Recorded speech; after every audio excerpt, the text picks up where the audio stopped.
everyone. I'm so excited today to present you Michelle Baxo. She is the founder of Power Love, which I can't wait to get into talking about right now. She helps women create powerful relationships, and she is the founder of the program called Power Love that's now gone worldwide. That's super exciting. So we're going to talk about that. And I just want to tell you, Michelle just had her 6-month-old daughter, Isabella. So that's really exciting. 6 weeks, actually, even smaller. So yeah. Sorry. Mom raising powerful women. Yes. So Michelle, tell me about this Power Love Revolution business and why do you need one? Yeah, well, I mean, it's literally why I do everything that I do, why we're in this conversation, why I work with women, and why I took this on for myself first is because there are, like, look, historically as women, we've come so far. We've come super far. We're extraordinary, and we are showing the world how extraordinary we are. But there's been this major disconnect, where you've got a lot of powerful, strong, independent, creative, passionate women who either can't seem to find their match out there. It seems like there just isn't the kind of men out there that are like matched up to them, or they themselves feel like, well, I shouldn't need one, so I'm not going to let myself want one anymore, right? Like as if maybe love is something that holds us back, ties us down, is some sort of disadvantage. I could go on the different ways that it's just been going in the wrong direction. But I know, because I know you speak to a lot of women, Amelia, and I speak to a lot of women, and I know because I was one of them. There's a lot of us. Sure, there's some women who really don't want it, no problem. But there's a lot of us who really do want it. We just don't think the vision of what we want actually exists.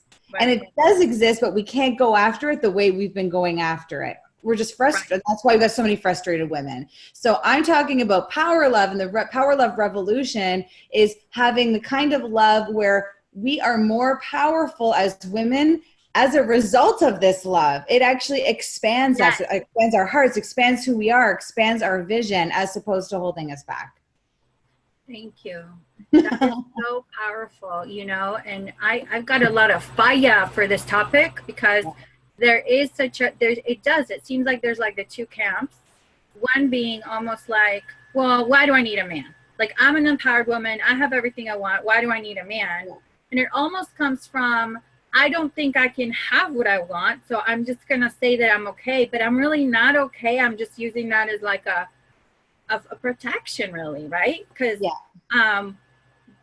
there's that, right? And then there's marrying that with like that love is possible. And it's not just possible, it's paramount. Like, we're on a whole other level of culture, society. It's 2018, women are empowered. It's almost like we're shooting ourselves in the foot not to embrace what's possible when you've got an empowered, loving man in your corner who's got your back. And here's the thing, and I'll point to what you said, which was a lot of people say, like, I'm okay, like, why do I need a man? I'm okay without one. Well, all of that's accurate. You don't need a man, and you are okay without one. But since, I don't know, the women that I'm talking to aren't the ones that are okay with being okay or fine or ordinary, or, because these are the same women who didn't want to settle in not so great relationships, right? So you've got all these women who don't want to settle, but now are settling for being single. As opposed to the actual, where's the extraordinary? Because I know there's a lot of women who want the extraordinary career, they want the extraordinary relationship with themselves, and they want an extraordinary relationship with their partner. It's just that there's that disconnect. We're not going after that. It's like embarrassing or something to want that enough. So let's go after that little tidbit misconception / self-sabotage / not rising up to what's really possible for us / settling situation here.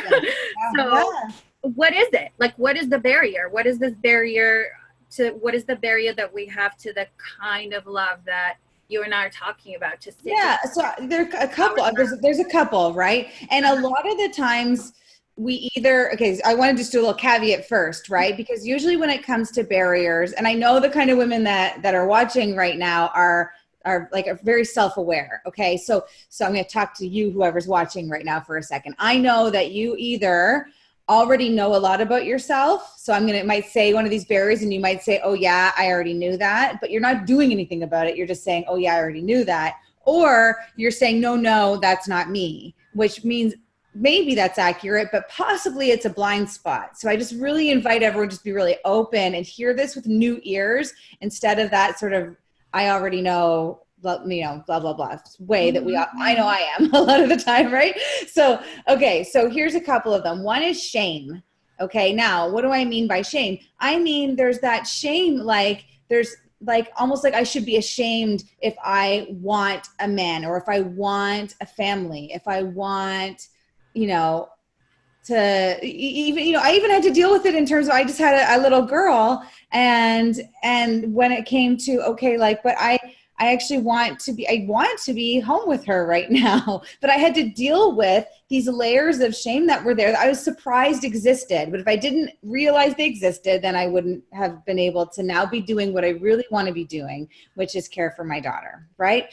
Now I also really want my business and I want to make a difference with people. And so here I am with you and I had to deal with the shame around. So you get it, right? That's from my life. Now, when it comes to love for, people that might be watching, where are we ashamed? Where might you be ashamed of, wanting a family or wanting the career and your love life? Where are you ashamed of wanting to be swept off your feet or being treated like, a queen or whatever vision you have, right? So shame is one, and we're ashamed to admit that we're even ashamed. Okay. So it's a tricky one.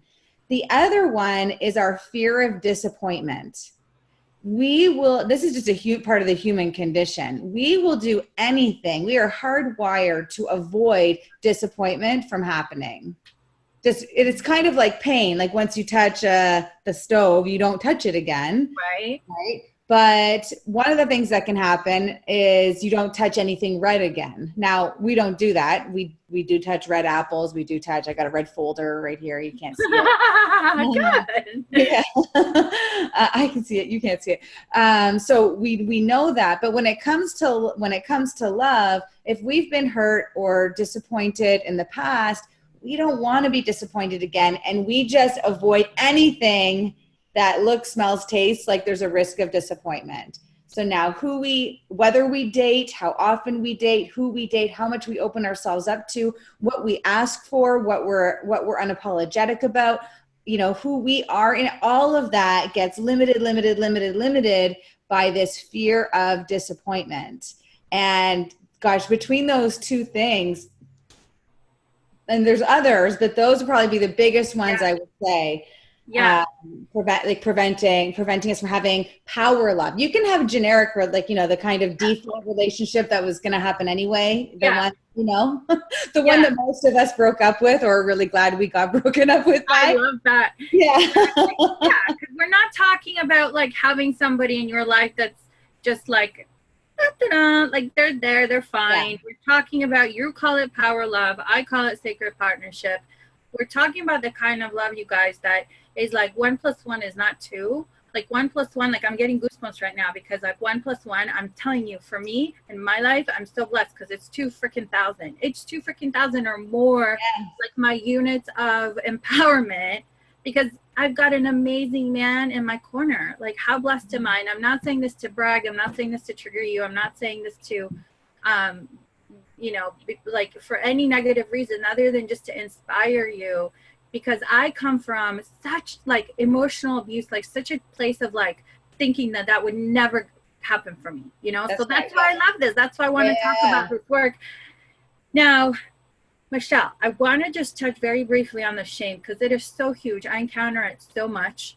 In my work, a lot of the time we talk about shame, and just to take it a layer deeper, we talk about shame as in like the shame that we have internally when we think we're falling short of our own values. And when we think that because of that, we are harming ourselves or we're harming someone. So we start to feel that sense of shame. I'm not talking about shaming, like society shames us in so many ways as well, okay? But that shame can't work unless we've got inner shame that it can plug into and kind of like basically like hijack. And so when I want to look at this just inner shame for a second and say that I think a huge part of the shame of there's a shame of like who we want to be, and because like we want to be a queen, we want to be feminine, but then there's like the shame of like, ooh, I shouldn't want that, I'm bad for wanting that. And I just want to speak to that for a second because I see this so much. And that shame is like, you think you're harming somebody by wanting that. And who do we think we're harming? In some way and somehow, are we betraying the sisterhood? Are we betraying the feminist movement? Like, who are we harming by wanting to be feminine, by wanting to stay home with our kids, by wanting our men to provide and protect for us? Who are we harming? So I just invite you to look and see. So anyway, that was my tidbit about shame. Yeah, no, and I just think you're dead on, especially I think it's so important to speak to where what we're talking about fits into the feminist movement. It's critical that we look at it. Otherwise, there's all of this incredible work that historically the women before us have done, and then we stop being an active part in it. We just sort of ride the wave of where it's going. No, we got to actually stop and look, what is it that I want, and continue the feminist movement in a way that serves us as a whole, as a whole woman. And a whole woman has many different things that she wants. She has a vision of a whole life.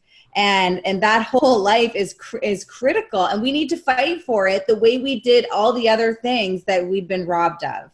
And you know, oh my God, I love it. I love it. Good, me too. I just got goosebumps again, Michelle. Whole woman. And so whole woman now in 2018 is different than what whole woman was in the 60s when this whole feminist movement started. Well, it's just a matter of, I mean, and it's the thing I want to make sure we say too here is, what do I know about what a whole woman is now? Like, I have my vision of what being a whole woman is for me, and you have what it is for you. And those of you watching, you have what it is for you. And for some people, having that loving man by your side might not be what for you a whole life. It's no problem. But that it's so important that we're really going after whatever it means for you now. And if you're watching this, of course, having whatever your vision of love is, I mean, that's got to be a part of it, or why the heck would you be watching this right now, right? So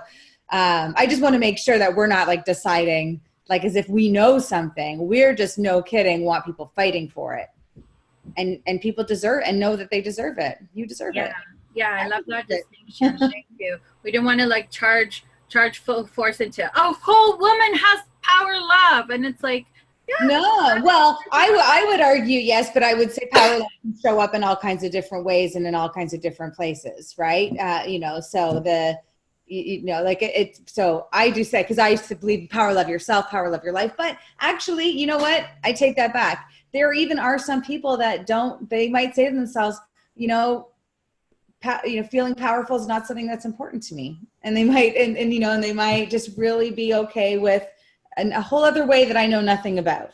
but I think power love is strongly missing in our relationship to ourselves and what we go after, including that relationship, like you said, that has that sacred connection, that whole other level of being empowered by the person that you're with, you empowering them. I have a lot of women I work with call it, their wording is a true partnership. Like in the truest sense, a true partnership. And it seems like that's impossible to a lot of women. And I can tell you, as someone with a 6-year-old baby, 6-week-old baby, I am 6 years. No, what am I talking about? You said 6 months. I'm now saying 6 years. She's growing so fast. Going all over the place. But I can tell you, thank goodness for true partnership. Thank goodness. Otherwise, I would not look this alert, with a 6-week-old. I would, you know what I'm saying? Yeah. Because he's a true partner. And I know how rare that is. Our anniversary is about to come up, and I was thinking about it today. I had mommy brain, and I actually thought our anniversary was today, and it wasn't. It wasn't. Just anyway, a little space cadet moment today. Yeah, But and praise God for that true partnership. no, Like, really, and I just want to say that the men, they're out there. They want to give it to us, you guys. They want to give it to us. They really do. They really do. They really, really do. I am telling you, they really do. I dated for 10 years. There's so many amazing men out there that want to give it to us. But we have blocks. And sometimes we don't see those men. And Michelle, tell me a little bit about how you think about that phenomenon. Oh, well, because I lived it. I just completely lived it. Because for me, the only thing that existed were either men who wanted me to like fix or change them in some way, or men who wanted to be casual partners, right? Like friends with benefits and so on, right? Those gray areas. So I really thought those were the two options, and neither were really working for me. I definitely didn't want to be with the ones I wasn't attracted to and who wanted me to fix them. So then I thought, okay, I need to now figure out how do I turn these friends with benefits into what I want. And why I'm sharing that is because we all have our default view of what it looks like is out there right now. Just like the same way when you buy a car, you see your car everywhere more than any other car, and any other previous car you ever owned. If you've owned, I don't know, if you've owned multiple cars, then you see that car. You don't see all of them. Your brain doesn't even pick up on them.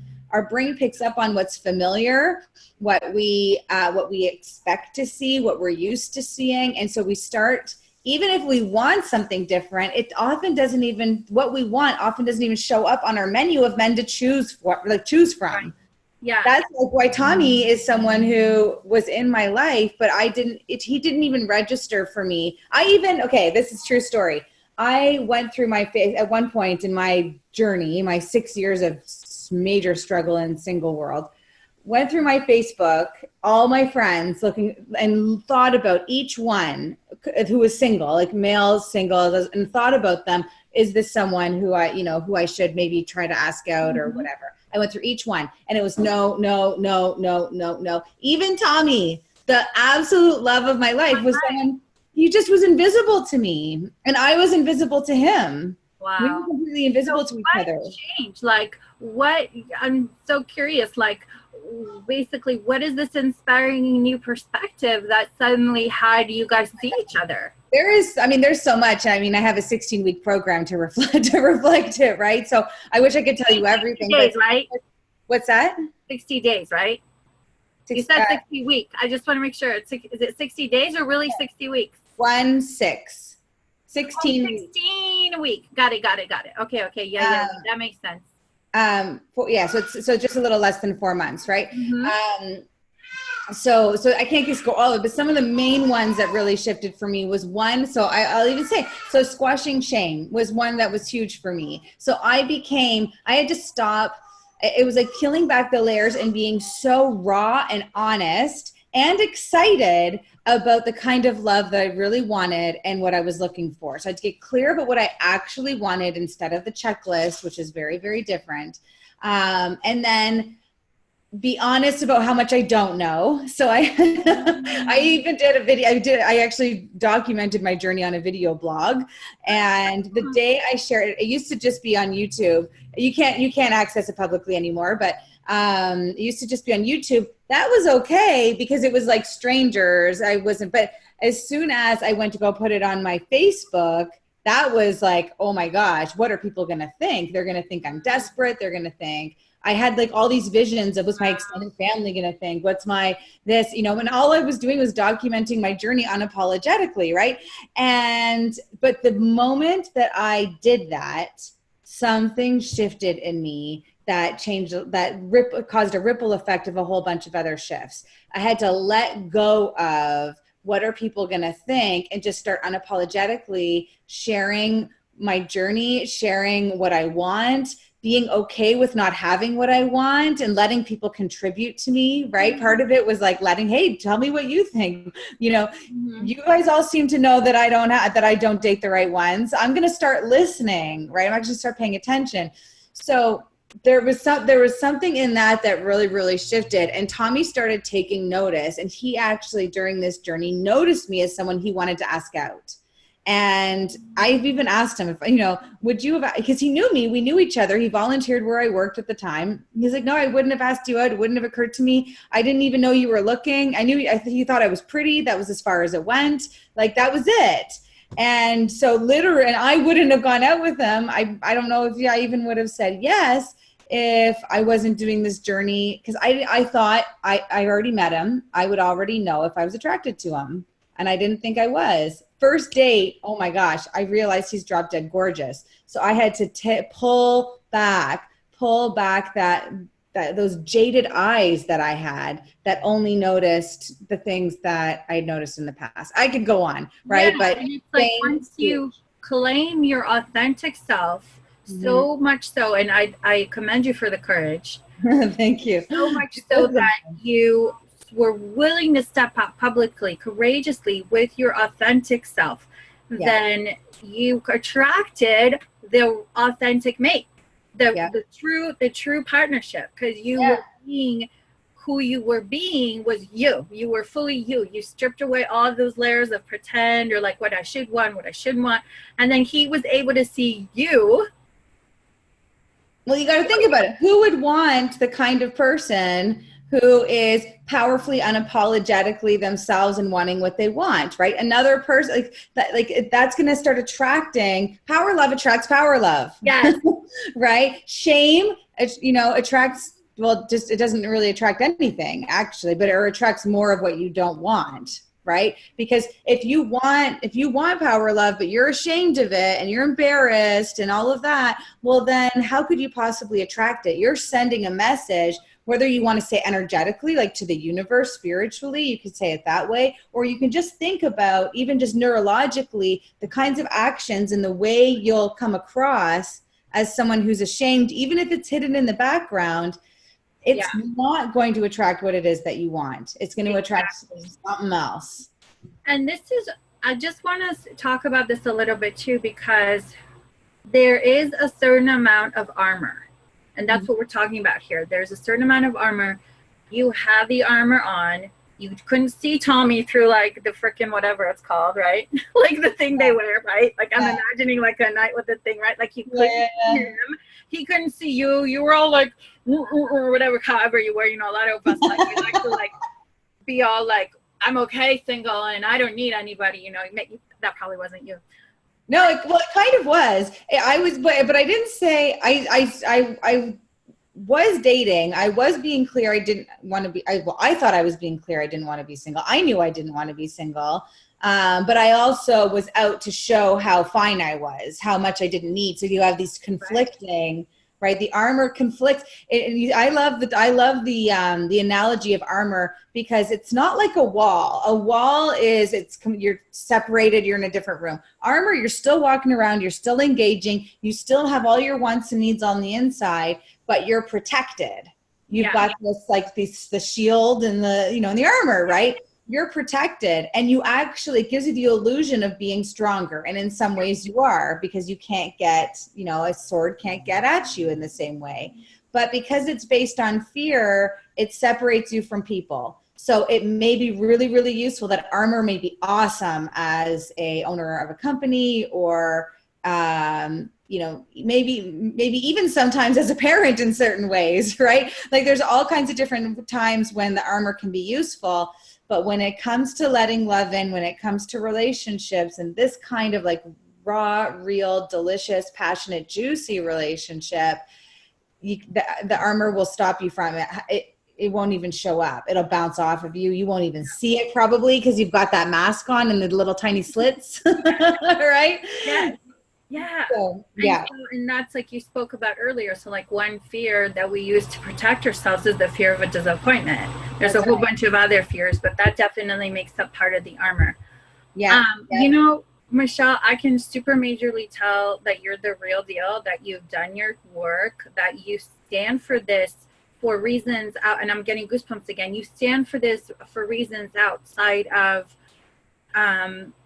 the norm. Like you stand for this on a spiritual level. You stand for this as a queen. I love that. I love that about you. I can feel it. I'm getting goosebumps again. And you know, because your little one is crying for you, and you were like staying so focused. Like this is it. This Well, is because I know that her dad, my wonderful true partner, has got her back. I know that. That's exactly, how I can do it, exactly. right? Yeah, yeah. That's how you can do it. And this is important. I just want to, because this right here is an example of that. You're an empowered woman. You're doing your life's work. You are empowering other women. You stepped courageously into what you wanted, what you knew was you wouldn't settle less.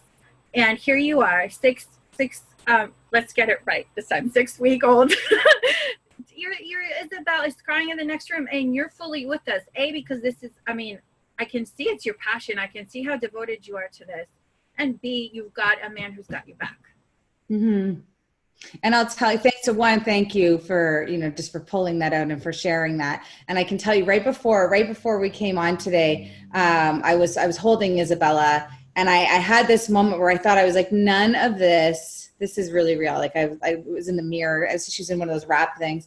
And I'm like, none of this would be happening if it wasn't for this journey. Like, none of it it was not going to happen anyhow. I know how my life was going. It was not going to happen anyhow. And now, thanks to taking on the Power Love journey, the fact that I have a little girl and a wonderful partner to raise her with, and that I get to have my life be about contributing to others. I mean, I just want that. This is my vision. I am living my vision, and I want everyone else to as well. So yes, such a deep namaste to you. My heart just is full of gratitude. Thank you for doing this and for standing for women in this way and bringing all these amazing people together.